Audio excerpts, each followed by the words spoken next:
Bom dia, eu sou Roberta, sou enfermeira de formação e quero chamar sua atenção para a saúde mental da nossa cidade. Você sabia que São Paulo tem 102 CAPs para uma cidade de 12 milhões de habitantes? Praticamente cada CAPS vai abrigar 120 mil pessoas. Como podemos dar saúde a tantas pessoas devido à demanda? A minha proposta é melhorar, otimizar, e para isso, São Paulo precisa investir na atenção primária. Precisa investir lá na sua casa, na sua residência, onde a saúde mental começa a se proliferar. Muitas pessoas que hoje são vítimas de doenças mentais e dessas 35% são depressão e ansiedade, começa dentro de casa, nos seus lares. Famílias destruídas, falha na educação, e, infelizmente, a promoção na saúde não está transformando essas vidas. Pelo contrário, está migrando e inchando os serviços de saúde. Por isso, eu sou Roberta Oliveira, vereadora 30032.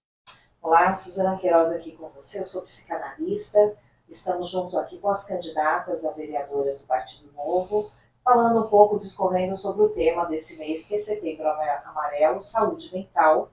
E saúde mental é um tema que interessa a todos nós, não é verdade, candidatas? Então, é importante que a gente traga esse tema aqui aberto, conversando, falando sobre as propostas, sobre a vivência, sobre a experiência de cada uma, para que o eleitor possa conhecer um pouco mais sobre a proposta de vocês. Me fala um pouco sobre os números, Roberta. Você que trabalha no setor da saúde, nós gostaríamos de conhecer um pouco mais sobre os números. Mais uma vez, muito prazer. É um privilégio estar com vocês esta manhã, compartilhar ideias para uma São Paulo melhor. Eu sou enfermeira de formação, trabalhei no serviço público e também sou professora de enfermagem. Então, a gente percebe o quanto é dura a realidade da saúde em São Paulo. São Paulo tem mais ou menos 12 milhões de habitantes. Para cada 12 milhões de habitantes, nós temos só apenas 102 CAPs, ou seja, esses CAPs está para cada 120 mil pessoas. É impossível apenas uma unidade de saúde habitar, interagir com 120 mil pessoas em São Paulo. E a saúde mental está em crescimento, infelizmente. Nas UPAs, que era para ser números de UPA, são números hospitalares, nós percebemos internações dadas à saúde mental, e isso tem prejudicado, porque não há o CAP suficiente para absorver a contrarreferência desses pacientes. Então, isso me preocupa muito, e uma das minhas propostas é fortalecer justamente a atenção primária.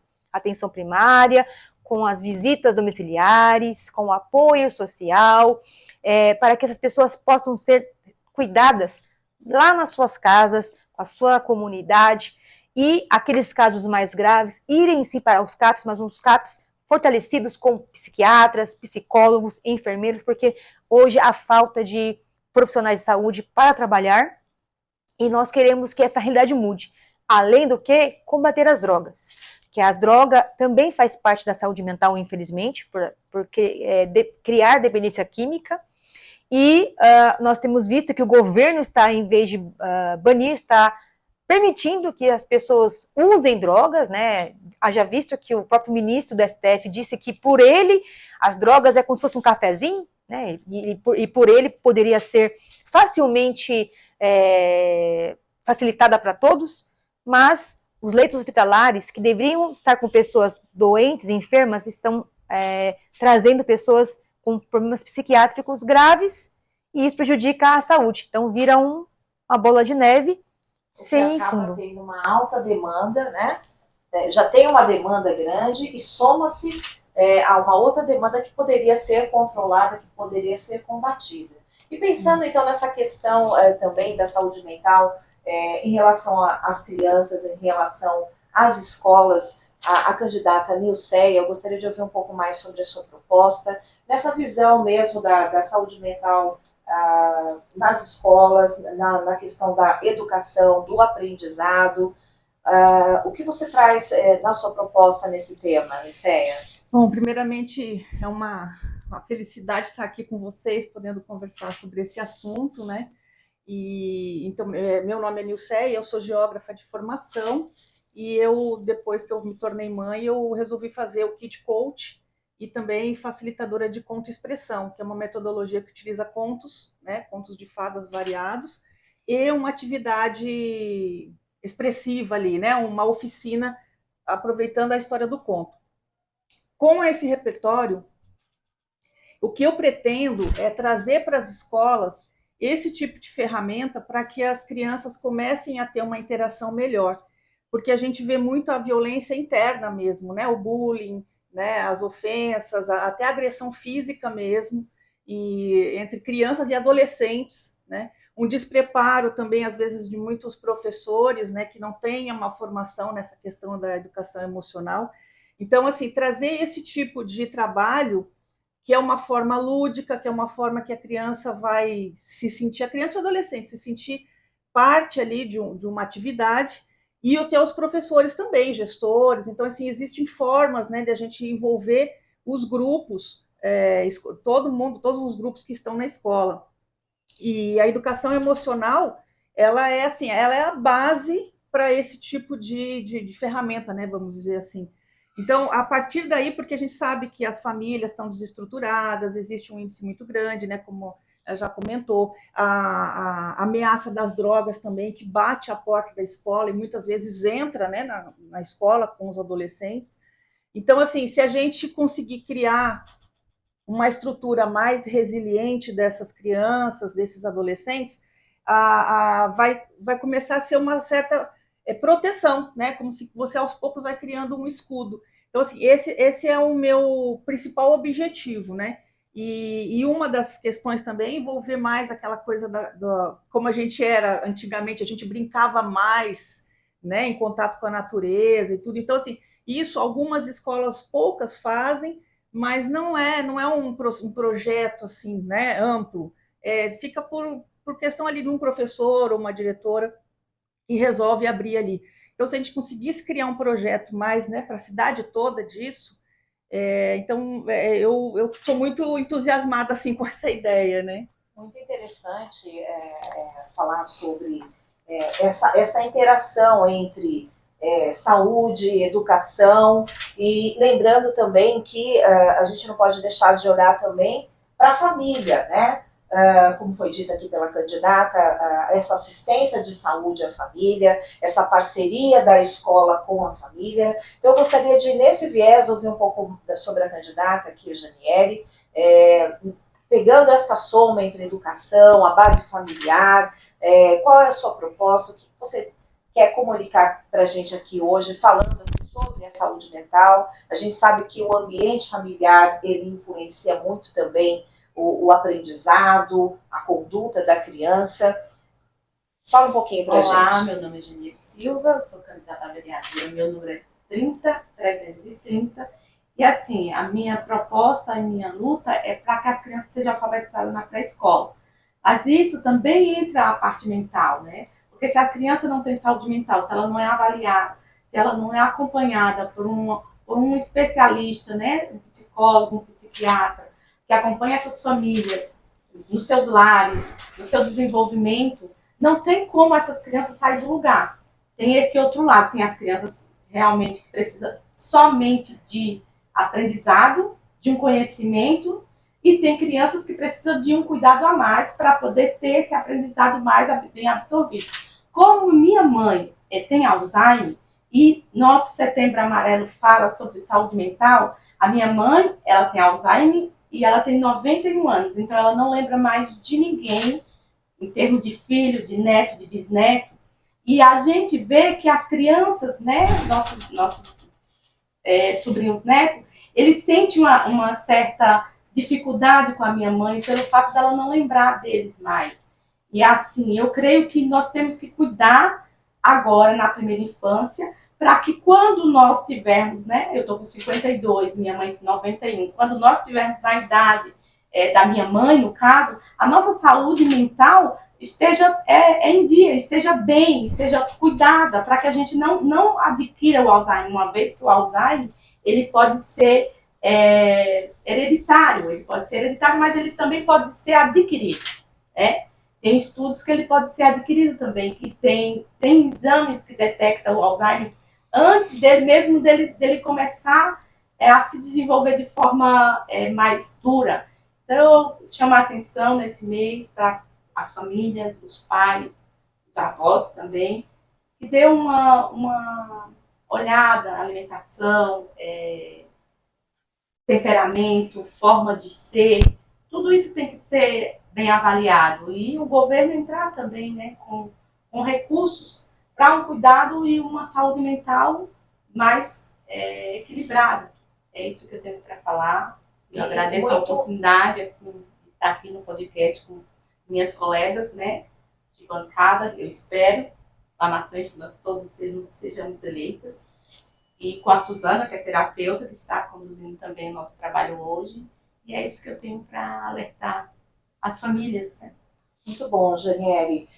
Pegando esse viés aqui, falando sobre a saúde primária, né, sobre a prevenção, como que nós vamos construir um futuro se nós não cuidarmos do presente? Então, eu gostaria que a candidata conosco aqui, a Roberta, falasse um pouquinho mais sobre esse mecanismo de maior cuidado nessa atenção primária, para que a gente possa, falando de saúde mental, ninguém adoece de hoje para amanhã, não é verdade, gente? Ninguém acorda doente, é uma somatização, seja do ambiente profissional, seja do próprio ambiente doméstico, ou até mesmo a pessoa que está trazendo ali uma comorbidade, muitas vezes ela nem sabe que ela tem um traço, que ela precisa se tratar, ela não foi avaliada. Então, dentro da área da saúde, o que você propõe nessa trajetória? Você que tem convivido e visto aí esse movimento no seu dia a dia, Roberto. É muito triste a gente avaliar a saúde mental aqui em São Paulo. A impressão que eu tenho como profissional de saúde é que não há nada que faça, não há políticas públicas específicas para a saúde mental. A gente percebe que pós-pandemia aumentou 35% dos casos de depressão e ansiedade. Mas, na verdade, esses números, se a gente for analisar duramente, é maior. São bem maiores. Por que são bem maiores? Porque não está só apenas inserido a pessoa ficar na sua casa, ficar interna, resoluta. Não. Isso está envolvido uma sociedade. Então, a saúde mental ela vai puxar um fio que vai tirar toda uma meada, né, um emaranhado de um novelo enorme, porque tem a ver com saúde, como você disse, que é uma somatização de problemas, tem a ver com educação e tem a ver com convívio familiar, que é algo tão atacado nos nossos dias. Estão querendo tirar a base da família e essa desestruturação familiar é que tem provocado essa questão da saúde mental. Então, uma das minhas propostas é fazer com que o caminho de volta. A família precisa voltar a ser estrutura. Há casos, há relatos da qual eu tratei como enfermeira, de ver o quanto que a família está desestruturada, está facelada, e as pessoas adoeceram por conta disso. E uma família doente é igual a uma sociedade doente. Uma sociedade doente é igual a uma cidade doente. Uma cidade doente não prospera, não enriquece, não traz emprego. A educação é muito importante, porque a educação faz parte, sim, desse voltar, né, para o princípio básico, que é o familiar. Então, a gente precisa trabalhar nesse modelo para a atenção primária. E a atenção primária é, sim, um braço que vai estender as mãos para essas pessoas. Visitas domiciliares, trazer as pessoas para terapias, né? Você, psicanalista, sabe o quanto é importante, trazer para a educação. Essa proposta da Nilce é foi maravilhosa. Colocar a criança de volta com a natureza, jogos lúdicos, deixar a criança brincar. Deixar a criança ser criança. Né? Isso, realmente, para não virar adultos problemáticos no futuro, adultos que vão se enfiar nas drogas, adultos que vão se enfiar no crime, por conta de uma atenção primária, uma atenção mental deficitária. Então, é essa a nossa proposta. E o interessante é que o que nós precisamos aqui somar, né, focando aqui na questão da saúde mental, olhando ela também no todo, né, em todo o viés, que saúde se promove, primeiro, com os seus direitos assistidos. Saúde se promove com educação, saúde se promove com direito e acesso à saúde, saúde se promove com uma estrutura familiar a contento para que possa atender aquela criança, aquele adolescente, aquele jovem, né? Então, é um desafio muito grande nós falarmos sobre saúde mental, se estamos vendo aqui os dados, que não há equipamentos suficientes e nem profissionais, né, suficientes para atender. Então, o problema, tem que atacar o problema na raiz. Nós temos que parar de ficar simplesmente aqui apagando incêndio, né? Então, quando nós falamos sobre propostas, sobre o olhar que cada candidato tem aqui para o tema, a gente vê que é um tema bastante abrangente, mas a pergunta fica: o que cada um de nós pode fazer dentro do seu lar, dentro aí do universo que cada um tem? Estamos nas eleições, gente. O primeiro passo: vote certo. Conheça seus candidatos, conheça as propostas, conheça sobre cada candidato, cada proposta, o que cada um vai fazer a respeito disso. Então, continuando aqui, eu gostaria de ouvir um pouco mais a Nilceia, porque ela tem uma experiência também na sua vida, lidando com essa questão no dia a dia. Eu gostaria que você desse dica para essas mães, como que elas podem se posicionar dentro dessa demanda infantil, né? Muitas vezes não tem a informação, e que primeiro passo ela pode dar, e o que, como candidata, você vai facilitar nesse caminho. Primeiramente, assim, a gente sabe que a vida hoje é muito corrida, né, para a mulher, né? Então, assim, a mulher tem que trabalhar fora e tudo, e às vezes as mães não estão tendo a devida paciência. Eu sei que é difícil, eu passei por isso na pandemia com meu filho, eu amo meu filho, e foi um filho desejado, não foi um filho indesejado, mas mesmo assim na pandemia, ficar em casa estava sendo bem difícil. Ele é um menino estudioso, mas ele estava com dificuldade de acompanhar. Então, nesse momento ali, eu já estava fazia tempo procurando informações sobre educação infantil, e aí eu conheci o Kit Coach. E aí ali a gente começa assim, primeira dica, né? Ninguém vai sair Kit Coach só com essa dica, mas já vai aliviar muito a relação das mães com os filhos. Eu falo mães, né? Mas os pais também. Ouvir um pouco mais, sabe? Contar até 10 ali. Ouve seu filho, observe seu filho. Sabe, antes de dar uma opinião, antes de já dar um parecer ali, antes de dar um veredito sobre a ação do teu filho, pergunte, é uma das bases, né? Assim, pergunte, fala assim, por que você fez isso? E aí deixa a criança falar. Às vezes a gente está naquela correria, a gente está achando que está fazendo de propósito. E isso gera essa insegurança, gera esse mal-estar, gera o conflito com a criança.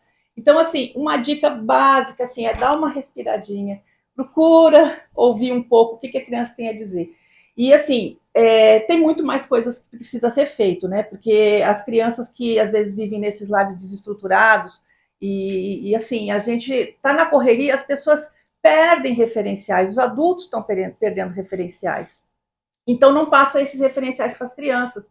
E criança, ela aprende por observação, né? Até dizem que é uma esponjinha, ela aprende na imitação. Então, ela vai reproduzir, de repente, aquele estresse, aquela confusão que os pais estão sentindo, né? Então, assim, é uma bola de neve muito dolorosa, e isso vai para a escola, chega na escola, há o conflito dessa criança que está trazendo aquela angústia, e vai entrar em conflito com outro coleguinha. Então, assim, a situação ela está muito grave. A gente está assim, numa crise civilizacional, eu até ouso falar isso, né? É meio duro, mas eu acho que a gente, no Brasil, a gente está vivendo uma crise de civilização. Infelizmente, então, assim, como vereadora, né? Então, como vereadora, você tem ferramentas, eu teria ferramentas para criar projetos nas escolas municipais, que vai desde creche, né, de maternal, até o 9º ano, pelo menos, né? E se a gente conseguisse, quem sabe, criar ensino médio no município, né, seria maravilhoso também. Mas hoje nós temos até o 9º ano. Conseguir trazer, sabe, esse tipo de estrutura, porque infelizmente as escolas fica aquela briga. A escola, eu não educo. Sim, a escola não era para educar. Só que a criança fica, às vezes, o dia inteiro na escola. E a família também não está educando, porque a família está perdida. Então, assim, a gente está assim, um jogando a bola para o outro. Então, assim, quando a gente tem assim, sinceridade, vontade de fazer o trabalho sério, certo, como governo, né, no caso prefeitura, como vereadora, dá para a gente criar meios de trazer a família para a escola, não só para fazer festa, mas para, sabe, que o pessoal hoje para socializar de verdade. Porque, assim, joga as crianças lá na sala, criança emparedada ali naquela sala de aula, criança cheia de energia, não, tem medo até de uma formiga, às vezes. Então, assim, tá tudo muito solto, tá tudo muito assustador. Então, assim, e tudo é tela, né? Tudo é tela para resolver. Então, assim, dá para fazer projetos, né? Imagina juntar tudo isso aqui. Projeto de alfabetização na idade mais adequada, que vai dar autonomia para a criança. Né? É lúdico, sim. De 4 a 6 anos, eles são muito. A energia dele é bastante, né? É uma fase que eles são bem enérgicos. Sim. Então dá para fazer uma alfabetização de qualidade com eles brincando. Eles Exatamente. Nem vão sentir que estão sendo alfabetizados, eles vão se alfabetizar, porque um projeto bom alcança o maior nível de criança que tem mais dificuldade, porque é lúdico. É algo realmente que venha mudar o sistema de ensino na primeira infância, vai fazer com que essas crianças tenham a alegria de aprender. Então, você imagina a gente ampliar, diversificar as possibilidades pedagógicas. Sim. Porque hoje a gente só tem uma formação de alfabetização, que é o sistema global, para todas as crianças. Daí a criança não consegue, daí o que eles fazem? Inventam que ela pode, até o 3º ano, não precisa saber ler e escrever. Você está empurrando a autonomia dessa criança, você está empurrando para avançar na idade, a liberdade dessa criança ler sobre o que ela... Ignorando a potência que a criança tem, nesse viés de dizer que criança é vulnerável, não tem como aprender. Elas aprendem, sim. Se a qualidade da educação for uma qualidade como a privada, ela aprende. Sim, então, assim, ela aprende. Você imagina, junta, né, a alfabetização na idade mais correta, atividades lúdicas envolvendo, assim, uma socialização mais primorosa, um atendimento primário, né, um atendimento primário na parte da saúde ali, né, esse ir até as famílias e conhecer a realidade, e em casos que necessita de um atendimento, já porque às vezes não precisa, às vezes é só você dar uma pequena orientação e a família já se estrutura, mas às vezes precisa de um trabalho mais, um atendimento psiquiátrico ou psicológico. Então, imagina juntar tudo isso. Juntando, né? Tudo isso, né, para a gente também ir encerrando aqui o nosso bate-papo hoje, muito importante, trazendo aqui informações relevantes para que a gente possa pensar sobre isso e também agir, né? Fica o papel da família. A família precisa ser fortalecida.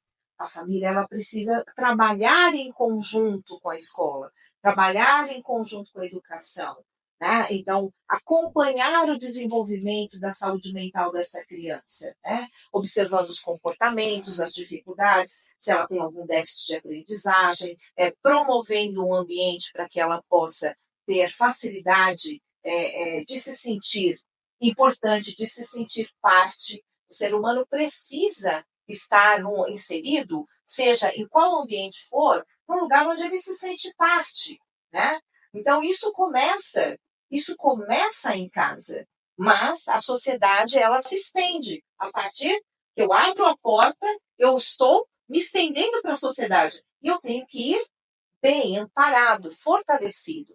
Então, eu vejo que também as escolas elas podem também promover ainda mais programas de interação entre a rede escolar e a família, né? Promover atividades onde essa família pode interagir ainda mais com aquela criança nas suas programações. E, principalmente, trazer aí essa conscientização, palestras educacionais para estas famílias, chamar essa família mais para perto, porque muitos também não estão promovendo porque não receberam, porque também não tiveram. Como eu vou dar o que eu não tive? E aí fica essa bola de neve. Ninguém teve, então não tenho para dar, mas a gente precisa o quê? Em algum momento começar isso, e o momento é agora. Não dá para ficar esperando o amanhã, porque se nós não começarmos agora, principalmente com a questão da drogadição, como nós vamos ter amanhã? como nós já vemos hoje aí uma população enorme de rua, né, totalmente devastada pela Desamparada. questão da saúde mental, desamparada, porque, de alguma forma, foi aí o jovem, o adolescente, ele foi o que? Aliciado por esse sistema Exato. criminoso das drogas, e o que resta para nós precisa do preventivo. Aí volta tudo novamente, é um conjunto. Então, fica para você essa reflexão. Setembro Amarelo, mês da saúde mental. Se você tem alguém aí na sua casa que tem apresentado comportamentos que você tem visto que está saindo da normalidade, busque ajuda. Se tem alguém que tem até tentado contra a sua própria vida ou falado que está para fazer algo contra si, não leve isso como mimimi, frescura, não sabe o que está dizendo, não. Saúde mental é um tema sério e nós precisamos de escuta, acolhimento e apoio para que essas pessoas elas possam viver plenamente. Saúde é direito de todos. E o que é saúde? Você ter qualidade de vida. E isso que é a nossa preocupação. Para que eu tenha saúde mental, eu tenho que estar num ambiente, inserido num ambiente que me promova qualidade de vida. Candidatas, muito obrigada. Agora, para nós finalizarmos, a última frase aí que você quer deixar para os eleitores. Obrigada pela oportunidade de estarmos juntas. Roberto. Eu quero ser a sua vereadora, por isso vote Roberto Oliveira 30032. Não deixe a sua saúde para depois. Roberto Oliveira 30032. Obrigada, Suzana. Obrigada, meninas. Obrigada. Também aqui sou candidata, Nilceia 30612, que é a soma do aniversário do meu filho, para você ver a importância que ele tem para mim. Maravilha. E eu quero só deixar a mensagem de que a gente tem que ouvir mais, né? A gente tem que ouvir o outro, olhar o outro mesmo com mais paciência. E aí é o primeiro passo, pequenininha, sementinha. E é isso. Então, lembra de mim na hora da eleição, dia 6 de outubro. 30612. Então lá, Janiele Silva, 30330, um município mais belo. Vote, mude a sua mentalidade em relação às eleições. Dá para fazer diferente, dá para mudar o estado de São Paulo, dá para mudar o Brasil. Só preciso que você, eleitor, acredite que há esperança. Aqui, ninguém está com cadeira em ninguém, aqui nós somos amigos, nós estamos concorrendo à eleição e tá tudo certo. Nós três estando lá, tá tudo certo. O que é importante aqui a gente fechar, agradecendo mais uma A vez gente a está falando de participação. saúde mental, né? Sim, Que eu acho que o debate da Band, a saúde mental ali já acabou, né? Gente, foi muito triste, mas nós agradecemos a participação de todas, com a contribuição da sua visão, daquilo que tem aí como proposta, e nós somos mulheres inseridas na política. Então, é muito importante a participação de você, mulher, na sociedade. Nós, todas aqui, pertencemos ao Partido Novo e nós temos um lema no Partido Novo. No Partido Novo, a mulher tem vez e Voz. Muito obrigada. Eu espero que as informações façam diferença. E lembre-se, escolha o seu candidato e vote certo. Até a próxima.